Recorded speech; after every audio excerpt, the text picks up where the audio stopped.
Breaking news. రష్యాలో భారీ భూకంపం సంభవించింది. 7.8 తీవ్రతతో ప్రకంపనలు చోటు చేసుకున్నాయి. సునామీ హెచ్చరికలు జారీ అయ్యాయి. రష్యాలోని కమ్చట్స్కీలో భూకంప కేంద్రంగా నమోదైంది. భయంతో ప్రజలు వణికిపోయిన పరిస్థితి. Russia, Japan, Alaska, Guam, Huawei తదితర పసిఫిక్ దీవుల తీరాలకు సునామీ వార్నింగ్ జారీ చేశారు. ఇక పసిఫిక్ సముద్రం అంతా కూడా అల్లకల్లోలంగా మారింది. భారీ ఎత్తున అలలు ఎగిసిపడుతున్నాయి. ఇండోనేషియాలను 6.1 తీవ్రతతో భూకంపం సంభవించిన పరిస్థితి కనబడుతోంది. రష్యాలోని కమ్చట్స్కీ ప్రాంతంలో తరచూ భూకంపాలు సంభవిస్తున్నాయి. ఇటీవలి కాలంలో 7.8 తీవ్రతతో ఈలోపు భారీ భూకంపాలు కూడా సంభవించిన పరిస్థితి. ఈ నేపథ్యంలో తాజాగా మరొకసారి రిక్టర్ స్కేల్పై 7.8గా మ్యాగ్నిట్యూడ్ నమోదైంది. దీంతో ఒక్కసారిగా సునామీ హెచ్చరికలు కూడా జారీ చేసిన పరిస్థితి కనబడుతుంది. మరోవైపు పసిఫిక్ తీరమంతా కూడా అలర్ట్ చేసిన పరిస్థితి కనబడుతుంది. అన్ని ప్రాంతాల్లో కూడా సునామీ హెచ్చరికలు జారీ అయ్యాయి. ఒక్కసారిగా భారీ భూ ప్రకంపనలతో ఆ ప్రాంతం అంతా కూడా ఒక్కసారిగా అలజడి కొనసాగింది. అయితే ఇప్పటివరకు ఎలాంటి ఆస్తి ప్రాణ నష్టానికి సంబంధించిన పూర్తి వివరాలు అయితే ఇంకా రాలేదు. రష్యాను మాత్రం భూకంపాలు వణికిస్తున్నాయి. వారం రోజుల క్రితమే 7.4 తీవ్రతతో భూకంపం సంభవించగా తాజాగా మరోసారి భూ ప్రకంపనలు సంభవించడం భయాందోళనకు గురి చేస్తున్న పరిస్థితి కనబడుతోంది. రిక్టర్ స్కేల్పై 7.8 మ్యాగ్నిట్యూడ్తో రష్యాను భూకంపం షేక్ చేసింది. తరచుగా సంభవించే రష్యా తీర ప్రాంత కమ్చట్కా ద్వీపకల్పంలో మరోసారి ఈ ఎర్త్క్వేక్ సంభవించింది. దీంతో సునామీ అలర్ట్ జారీ చేశారు అధికారులు. ఈ భూ ప్రకంపనలకు బిల్డింగులు, ఇళ్లలోని ఫర్నిచరు షేక్ అవుతున్న వీడియోలు సోషల్ మీడియాలో వైరల్గా మారుతున్నాయి. భూమి భారీగా కంపిస్తుండడంతో ఆగి ఉన్న కార్లు, బైకులు కొంత దూరం జరిగినట్లు చెప్తున్నారు. అలాగే పెట్రోపావ్లోస్ కమ్చాట్స్కీ క్యాపిటల్కు 128 కిలోమీటర్ల దూరంలో 10 కిలోమీటర్ల లోతులో డెప్త్లో భూకంపం ఏర్పడినట్లుగా యునైటెడ్ స్టేట్స్ జియోలాజికల్ సర్వే చెప్తోంది. దాదాపు 5 ప్రకంపనల తర్వాత రష్యా జియోగ్రాఫికల్ కేంద్రం భూకంప తీవ్రత 7.4కు పైనే ఉన్నట్టుగా అంచనా వేస్తున్న పరిస్థితి కనబడుతోంది. ఇక US Pacific tsunami warning centre తీర ప్రాంతాల్లో భారీ ఎత్తున అలలు ఎగిసిపడుతుండడంతో పాటు సునామీ వచ్చే ఛాన్స్ ఉందని హెచ్చరిస్తోంది. ప్రస్తుతం ఎలాంటి డ్యామేజ్ లేదని అధికారులు ప్రకటించారు. కొన్ని ప్రాంతాల్లో భవంతుల పెచ్చులు ఊడినట్లు చెప్తున్నారు. అదేవిధంగా ఫర్నిచర్ కొంతమేరకు ధ్వంసమైనట్లు తెలుస్తోంది. అయితే సునామీ హెచ్చరికలతో తీర ప్రాంత ప్రజలను ఖాళీ చేస్తున్నారు. రష్యాలో ఇదే ప్రాంతమైనటువంటి తూర్పు తీరంలోని కమ్చట్స్కీ ప్రాంతంలో గత శనివారం అంటే సెప్టెంబర్ 13న భారీ భూకంపం సంభవించింది. శనివారం ఉదయం 10:37 కమ్చట్కా ద్వీపకల్పం సమీపంలో రిక్టర్ స్కేల్పై 7.4 తీవ్రతతో భూకంపం ఏర్పడినట్లుగా యుఎస్ జియోలాజికల్ సర్వే చెప్తోంది. తీర ప్రాంతానికి 111 కిలోమీటర్ల దూరంలో సముద్రంలో 39 కిలోమీటర్ల లోతులో భూకంప కేంద్రం ఏర్పడినట్టుగా తెలుస్తోంది. మొత్తం మీద రష్యానైతే వరుస భూకంపాలు వణికిస్తున్న పరిస్థితి. కేవలం రష్యా మాత్రమే కాదు, పసిఫిక్ తీరం అంతా కూడా భూకంపం ధాటికి సునామీ హెచ్చరికలు జారీ చేస్తున్నారు. ఎప్పటికప్పుడు పరిస్థితులను అధికారులు సమీక్షిస్తున్నారు. ఇక ప్రధానంగా ఈ కమ్చట్స్కీ ద్వీప సమీపంలో భారీ భూకంపాలు తరచూ నమోదవుతున్నాయి. ఆ ప్రాంతంలో అగ్నిపర్వతాలు ఉండడం, అలాగే సముద్ర గర్భంలో కూడా అగ్నిపర్వతాల అవశేషాలు ఉండడంతో ఒక్కసారిగా ఆ ప్రాంతంలో యురేషియన్ అలాగే పసిఫిక్ టెక్టోనిక్ ప్లేట్స్ల కదలికల వల్ల ఈ భారీ భూ ప్రకంపనలు చోటు చేసుకుంటున్నాయంటూ తరచుగా శాస్త్రవేత్తలు చెప్తున్నారు. మీరు చూస్తున్న దృశ్యాలు పసిఫిక్ తీర ప్రాంతం, అదంతా కూడా పసిఫిక్ తీర ప్రాంతం.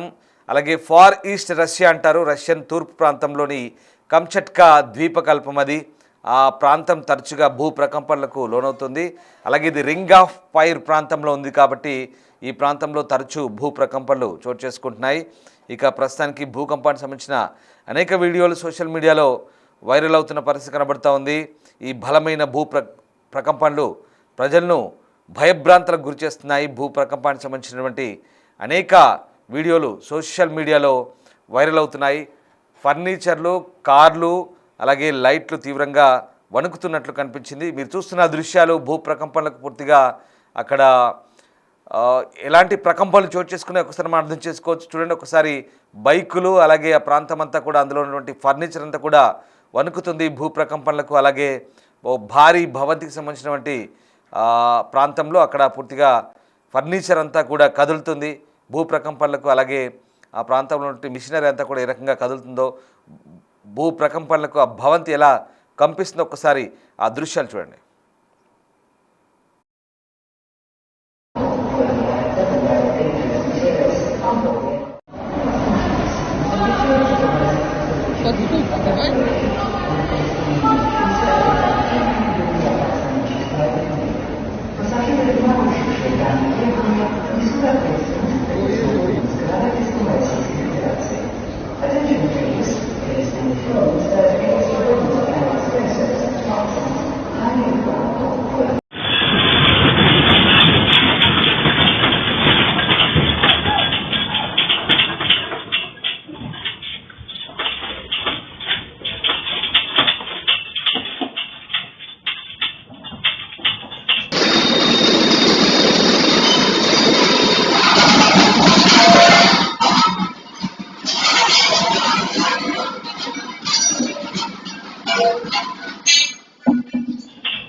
అయితే ఇప్పటి వరకు ఎలాంటి ప్రాణ ఆస్తి నష్టం జరిగినట్లు సమాచారం లేదు. అయితే తూర్పు తీరం వెంబడి సునామీ ముప్పు పొంచి ఉందని కామ్చట్స్కీ ప్రాంత గవర్నర్ వ్లాదిమిర్ సొలోడో టెలిగ్రామ్ ద్వారా ప్రకటించారు. భూకంపం గురించి స్థానిక నివాసితులను అప్రమత్తం చేశామని అంటున్నారు ఆయన.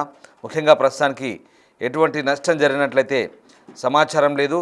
రష్యాలోని కామ్చట్స్క్లో గతంలో కూడా అనేక భూకంపాలు సంభవించాయి. దీనికి సంబంధించి ఎప్పటికప్పుడు సునామీ హెచ్చరికలు జారీ చేస్తున్నారు. కమ్చట్కా ప్రాంతం పరిపాలన కేంద్రమైన రష్యన్ నగరం పెట్రోపావ్లోవ్స్కీ అలాగే కమ్చట్స్కీ తూర్పున 111 కిలోమీటర్ల దూరంలోని 39 కిలోమీటర్ల లోతులో గతంలో సెప్టెంబర్ 13న కూడా ఒక భారీ భూకంపం సంభవించిన పరిస్థితి తెలిసిందే. ఇక భూకంపాలకు గురయ్యే అత్యంత ప్రమాదకరమైన ప్రాంతం ఇది. ఈ నెలలో ఇప్పటివరకు 3 భూకంపాలు సంభవించాయి. సెప్టెంబర్ 15న, సెప్టెంబర్ 13న అలాగే జూలైలో కూడా అనేక భూకంపాలు సంభవించాయి. జూలై 30న 8.8 తీవ్రతతో భూకంపం, జూలై 20న 7.4 తీవ్రత కూడా భూకంపం సంభవించిన పరిస్థితి. తాజాగా ఈసారి 7.8 తీవ్రతతో ఈ భూకంపం సంభవించింది. ఇక ఇది 10 కిలోమీటర్ల దూరంలో భూమి లోపల ఉన్నట్టుగా యునైటెడ్ స్టేట్స్ జియోలాజికల్ సర్వే చెప్తోంది. అలాగే దాని తర్వాత మళ్ళీ వరుసగా 5.8 తీవ్రతతో ప్రకంపనలు చోటు చేసుకున్నాయి. మరోవైపు ఇటు ఇండోనేషియాలో కూడా భూకంప తీవ్రత కనబడుతోంది. 6.1 తీవ్రతతో ఇండోనేషియాలో కూడా భూకంపం సంభవించింది. సెంట్రల్ పపువా ప్రావిన్స్లో శుక్రవారం తెల్లవారుజామున సమయంలో భూ ప్రకంపనలు వచ్చినట్టుగా యునైటెడ్ స్టేట్స్ జియోలాజికల్ సర్వే చెప్తోంది. 28 కిలోమీటర్ల దూరంలో భూకంప కేంద్రం ఉన్నట్టుగా వెల్లడించింది. దీంతో అటు రష్యా ఇటు ఇండోనేషియా ప్రాంతంలో భూ ప్రకంపనలు చోటు చేసుకున్న పరిస్థితి. దీంతో ప్రజలు కాస్త భయాందోళనకు గురవుతున్న పరిస్థితి. అయితే సరిగ్గా గురువారం అర్ధరాత్రి దాటాక ఈ భారీ భూ ప్రకంపనలు అయితే చోటు చేసుకున్న పరిస్థితి కనబడుతూ ఉంది. ఇక వరుసగా అంటే గతంలో కురిల్ ప్రాంతంలో, కురిల్ ఐలాండ్లో కూడా ఈ భూ ప్రకంపనలు చోటు చేసుకున్నాయి. అలాగే కమ్చట్స్కీ ద్వీపకల్పంలో చోటు చేసుకున్నాయి. ఇప్పుడు ఇటు రష్యా అలాగే ఇండోనేషియాలోని ఇప్పుడు పపువా ప్రావిన్స్లో అయితే ఈ భూ ప్రకంపనలు చోటు చేసుకున్నట్టుగా చెప్తున్నారు. ఈ 2 ప్రాంతాలు కూడా రష్యా కావచ్చు, ఇండోనేషియా కావచ్చు, అలాగే టర్కీ కావచ్చు, ఇక ఫిలిప్పైన్స్ కావచ్చు, జపాన్ కావచ్చు, అలాగే ఎల్ సాల్వడార్ కావచ్చు, ఇవన్నీ కూడా ఈ ప్రాంతాలన్నీ కూడా ఈక్వెడార్ లాంటి ప్రాంతాలన్నీ కూడా ఇవన్నీ రింగ్ ఆఫ్ ఫైర్ ప్రాంతం అంటారు. ఈ ప్రాంతంలో ప్రధానంగా ఆయా ప్రాంతాల్లో ఈ సెస్మిక్ యాక్టివిటీ ఎక్కువగా ఉంటుంది. అంటే టెక్టోనిక్ ప్లేట్స్ల కదలిక చాలా చురుగ్గా ఉంటుంది భూ అంతర్భాగంలో. అలాగే ఆయా ప్రాంతాల్లో ముఖ్యంగా వాల్కానిక్ యాక్టివిటీ కూడా ఉంటుంది. అంటే అగ్నిపర్వత శ్రేణులు ఉంటాయి భూ అంతర్భాగంలోనూ, సముద్ర అంతర్భాగంలోనూ.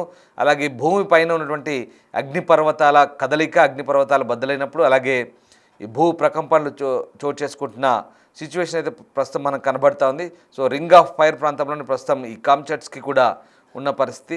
ఒకసారి చూడండి ఆ దృశ్యాలు. ఆ ప్రాంతంలో ఒక మాల్లో పూర్తిగా అక్కడ సామాన్ చిందరవందరగా పడిపోతుంది. మరోవైపు ఒక భారీ భవంతి పూర్తిగా ఆ భవంతి అంతా అక్కడ కుదుపులకు లోనవుతుంది. మరోవైపు దిగో రోడ్డు మీద పార్క్ చేసిన ఒక కారు ఏ రకంగా భారీ భూకంపం. అది 7.8 మ్యాగ్నిట్యూడ్ అంటే చాలా భారీ భూకంపం అని చెప్పవచ్చు. ఇదిగో ఇక్కడ లోపల ఒక భవంతిలో ఉన్నటువంటి బైకులు ఏ రకంగా పూర్తిగా భూ ప్రకంపనల దాటికి అటు ఇటు కదులుతున్నాయి చూడొచ్చు. అలాగే కొన్ని సామాన్లంతా కూడా చిందరవందరగా పడిపోతున్నాయి. ఈ రకంగా భూ ప్రకంపనకు సంబంధించిన కొన్ని వీడియోలు అయితే ప్రస్తుతం సోషల్ మీడియాలో చక్కర్లు కొడుతున్నాయి. మొత్తం మీద వరుస భూ ప్రకంపనలు రష్యాను వణికిస్తున్నాయి. ఇది రష్యా, జపాన్ అలాగే చాలా ప్రాంతాల్లో గతంలో కూడా హవాయి తీర ప్రాంతంలో హెచ్చరికలు జారీ చేశారు. అప్పుడు 8.8 తీవ్రతతో వచ్చేసింది. అలాగే తాజాగా కూడా మరొకసారి ఈ పసిఫిక్ ఓషియన్ కోస్టల్ ఏరియా అంతా కూడా భూ ప్రకంపనల దాటికి సునామీ హెచ్చరికలు జారీ చేసిన పరిస్థితి. అయితే ఇప్పుడు ఈ రష్యన్ కామ్చట్స్కీ కేంద్రంలో అలాగే పెట్రోపావ్లోస్కీ ప్రాంతంలోనే ఇది ప్రధానంగా ఉంది.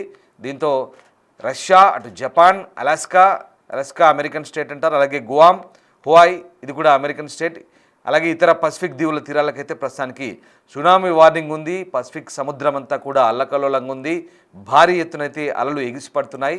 సో ఇటు ఇండోనేషియాలోను అటు రష్యాలోను వచ్చిన ఈ భూకంప తీవ్రతకైతే ప్రస్తుతం ఎలాంటి ఆస్తి ప్రాణ నష్టం జరిగిందన్నది ఇంకా పూర్తిస్థాయి నివేదికలు రావాల్సింది.